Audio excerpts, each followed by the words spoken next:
Diamonds. Their brilliance transcends the centuries, their story intertwined with the most significant moments in the lives of monarchs. For Queen Elizabeth II, they were far more than mere adornments. They bore witness to her triumphs, her trials, her early steps, and the great heights she would ultimately reach. Today, I invite you on a special journey. We will explore the diamonds the Queen wore as she ascended the throne, the ones that accompanied her at parades, jubilees, and in portraits immortalized on coins and stamps. But among these treasures were those whose stories began long before she was born, jewels that were not simply passed down, but carried the very power of time itself. Which diamonds became symbols of eternity? Which pieces did the Queen choose for the most pivotal days of her life? And what secrets are held by the stones she returned to again and again? Let's step into this dazzling world together. Before we begin, please support my channel by clicking on the like and subscribe buttons.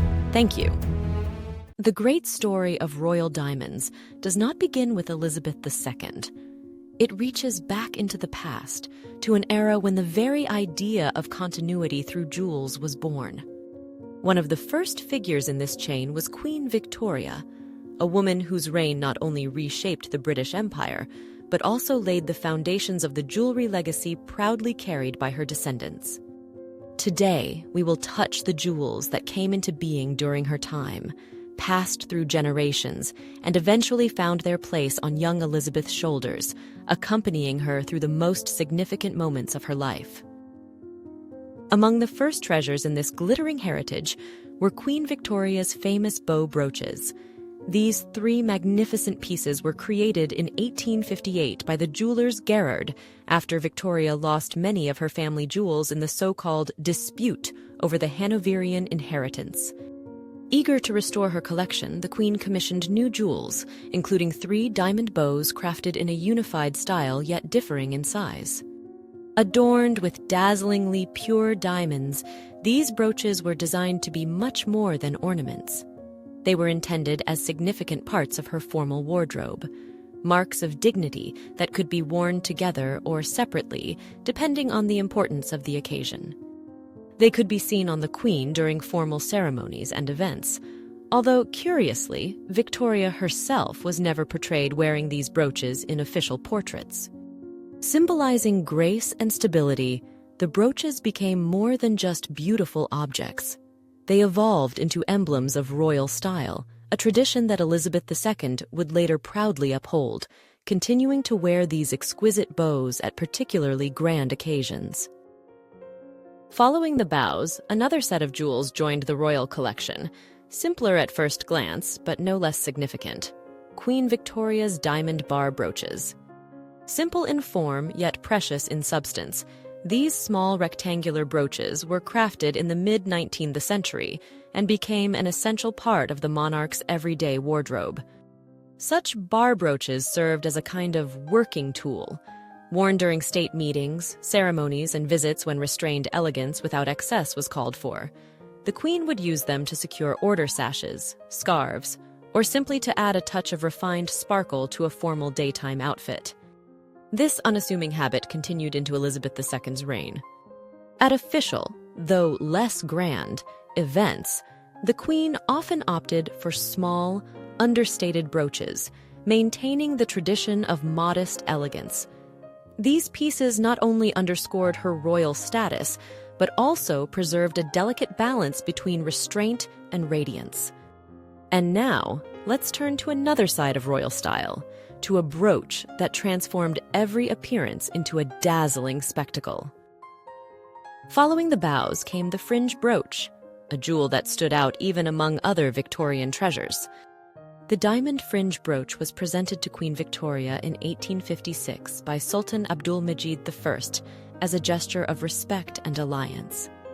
Several rows of small diamonds, suspended as free-hanging pendants, gave the brooch a remarkable liveliness.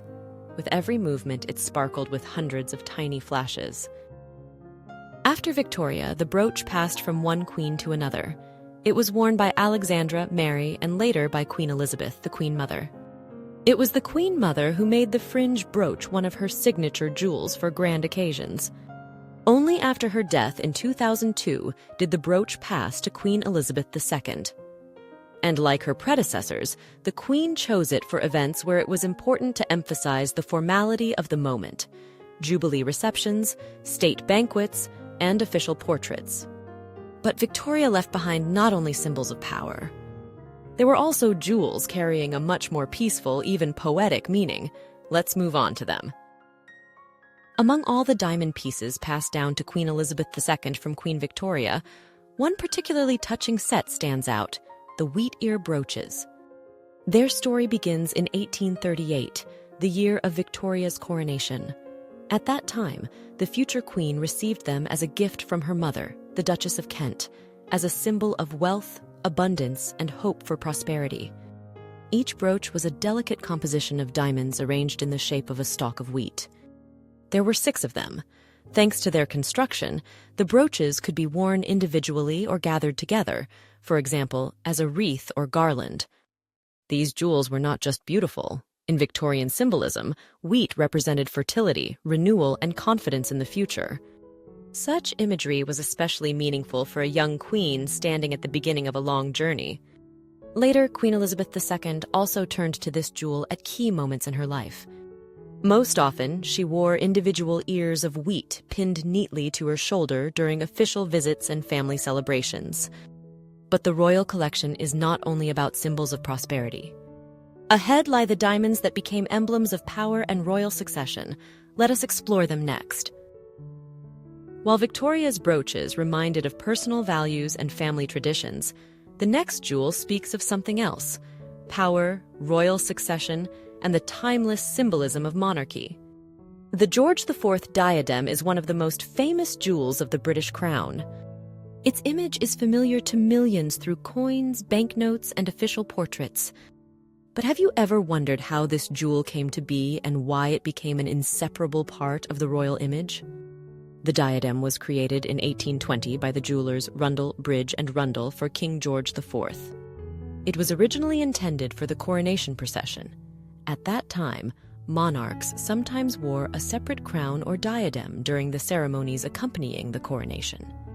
George IV commissioned a new piece, lavishly adorned with diamonds and decorated with 4 crosses, alternating with bouquets of roses, thistles, and shamrocks, the symbols of England, Scotland, and Ireland. The diadem is set with 1,333 diamonds, including large stones forming the band and decorative elements. And although it was made for a king, it was ultimately the queens who made it famous. After the death of George IV, the diadem was likely worn by Queen Adelaide, the wife of William IV.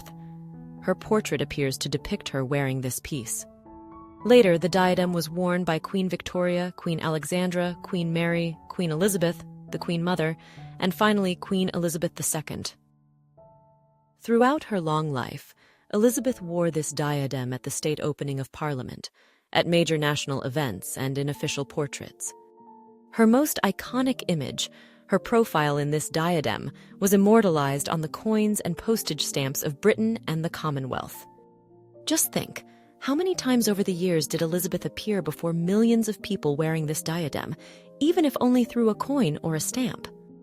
And how deeply did this single jewel become woven into the collective perception of royal authority? Ahead lie even more personal and touching stories about the diamonds that accompanied the Queen during the key moments of her life. But first, let us pause to explore the jewels that literally lit up the beginning of her reign. Among all the jewels associated with the coronation, it was the necklace and earrings created for Queen Victoria that became a special symbol of the continuity of royal power. The Coronation Necklace was made in 1858 by the jeweler Gerard after the well-known dispute over the Hanoverian jewels. At that time, Victoria lost a significant part of her family gemstones and decided to create new official regalia. The necklace was composed of 25 old-cut diamonds linked together, and a large pendant, the famous Lahore diamond, weighing almost 23 carats. In 1858, a pair of earrings was made to complement the necklace. They echoed the design of the necklace, Large diamonds, surrounded by smaller stones, gleamed against the backdrop of ceremonial gowns. From the moment of their creation, the necklace and earrings became an essential part of the image of queens at formal portraits and ceremonies. At coronations, these jewels were worn by Queen Alexandra, Queen Mary, Queen Elizabeth, the Queen Mother, and Queen Elizabeth II. In her coronation portraits, it is this necklace and these earrings that sparkle against the backdrop of the heavy, symbol-laden robe. These jewels did more than simply highlight the monarch's status. They became a visual sign of a continuous chain of succession, showing that power was passed from one generation to the next. Notice how cautiously the queen used these jewels in later years. She rarely wore them in everyday settings, reserving them for special occasions, jubilees, grand state events. Each time this set appeared, it recalled not only Elizabeth's own coronation, but the entire history of the British monarchy. The Coronation Necklace and Earrings accompanied Elizabeth II at the most pivotal moment of her life, the day she became queen. But among her jewels, there were also those that entered her collection when she was still a young princess. Jewels connected not with the crown, but with family love and warmth. One of them was a necklace gifted to her by her father, King George VI. In 1950, while still a young princess, Elizabeth received a precious gift from her father, a necklace of 3 rows of old-cut diamonds created by the jewelers Gerard. The stones for it were selected with special care from the royal collection. This jewel became a symbol of care and faith in the future of his daughter. It was not intended for coronations or state ceremonies. At that time, no one yet imagined how quickly Elizabeth's path to the throne would unfold. The necklace was a personal gift, a token of love and support. When a few years later Elizabeth became queen, the necklace took on a new meaning. It became part of her official wardrobe, accompanying her on state visits, portrait sessions, and ceremonial occasions. Despite its grandeur, the necklace looked surprisingly restrained, much like the queen herself, whose outward simplicity always concealed great inner strength. Many jewels in Elizabeth II's collection were associated with tradition and protocol. But King George VI's festoon necklace remained something more for her, a reminder of family, of childhood, of a man who believed in her long before destiny placed a crown upon her shoulders. And now, let us look at a jewel that literally incorporated 2 of the largest diamonds in history and became the most weighty symbol of royal majesty. Among all the jewels in Queen Elizabeth II's collection, a special place belongs to a brooch that holds 2 of the greatest diamonds in history. The brooch set with the Cullinan 3 and Cullinan 4 stones, or as the Queen herself affectionately called it, Granny's chips. This brooch was assembled in 1911 for Queen Mary. 2 enormous diamonds cut from the legendary Cullinan stone were set into a platinum mount in a simple yet striking composition. The pear-shaped Cullinan 3 weighs 94.4 carats, and the square-cut Cullinan 4 weighs 63.6 carats, together forming a jewel that required no additional embellishments. Its value spoke for itself. Queen Elizabeth II inherited the brooch in 1953. She rarely appeared in public wearing it, perhaps because of its impressive size and its clear association with royal power. Yet it was precisely this brooch that accompanied the Queen at moments when it was important to emphasize not only her status, but also her deep connection to the history of the British monarchy.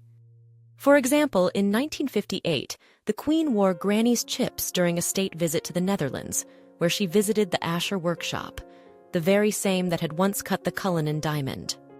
Decades later, the brooch reappeared at Jubilee celebrations, exhibitions, and official portraits, particularly those linked to diamond anniversaries. It is interesting that Elizabeth always treated this jewel with a touch of irony, never drawing attention to its immense value. Perhaps it was this attitude that made the brooch not only a symbol of grandeur, but also a personal part of her story. Not a heavy regalia, but a living memory of her family line, of Queen Mary, and of the succession that is measured not only in carats, But this was not the only treasure connected with the legendary Cullinan diamond. There was another piece in her collection, much more compact, yet no less precious and beloved. Let's talk about it next. In addition to Granny's chips, Queen Elizabeth II's collection included another brooch crafted from the Cullinan diamond, and this brooch accompanied her much more often.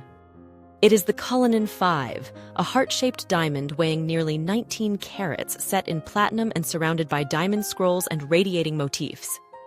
Unlike the heavy grandeur of the other Cullinan stones, this brooch combined beauty with remarkable practicality.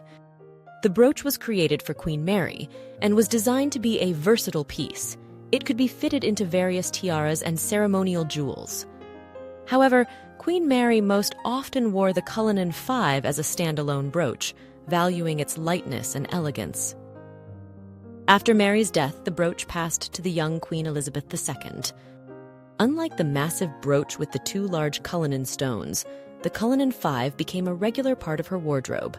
It was perfectly suited for visits, audiences, official events, and even private celebrations. There are dozens of photographs showing the Queen wearing this brooch at cathedral ceremonies, meetings with heads of state, and at the Ascot races.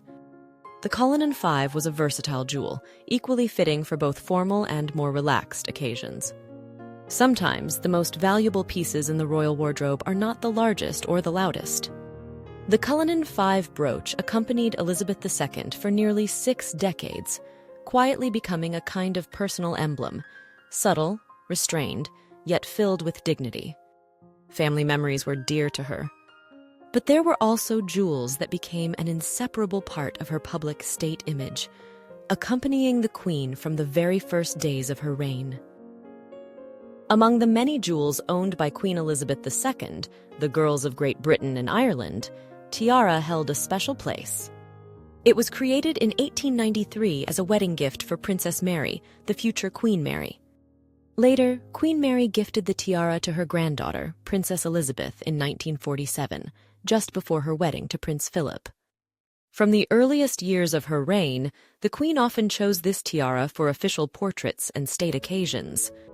Its light construction and even diamond sparkle perfectly suited the image of a young monarch, restrained, elegant, and free of excessive pomp. It was in this tiara that Queen Elizabeth II was captured in one of her most famous official portraits, taken in 1952 by photographer Dorothy Wilding. This portrait became the basis for a series of stamps issued in the United Kingdom and across the Commonwealth for decades. The Queen's profile, wearing the Girls of Great Britain and Ireland tiara, also inspired the design of numerous coins and banknotes, making the tiara's image recognizable to millions around the world. This tiara accompanied Elizabeth II on many state visits and receptions during the 1950s to 1970s. It can be seen in photographs of royal tours to Australia, Canada, New Zealand, and India. Often, the girl's tiara was the Queen's choice for official dinners and audiences at Buckingham Palace. Although Queen Elizabeth wore the tiara less frequently as she grew older, it remained one of her most iconic jewels, a symbol of youth, the beginning of her reign, and her enduring bond with the peoples of the Commonwealth. But the Queen did not always seek the lightness of sparkle. There were moments when true grandeur was needed, and that's when the Kokoshnik Tiara would make its appearance. The Kokoshnik Tiara, created for Queen Alexandra in 1888, became another important jewel in Queen Elizabeth II's collection. It was crafted by Garrard at the request of the British aristocracy, who raised funds to mark the silver wedding anniversary of Alexandra and Edward VII. For Elizabeth II, the Kokoshnik became an indispensable jewel at state banquets and formal diplomatic receptions. Unlike the airy Girls of Great Britain and Ireland tiara, the Kokoshnik, with its solid wall of diamonds, created a far more monumental and stately image. The Queen often chose it for visits where it was important to emphasize the dignity and stability of the British monarchy. For example, at state banquets during visits from the presidents of the United States, France, India, and other countries.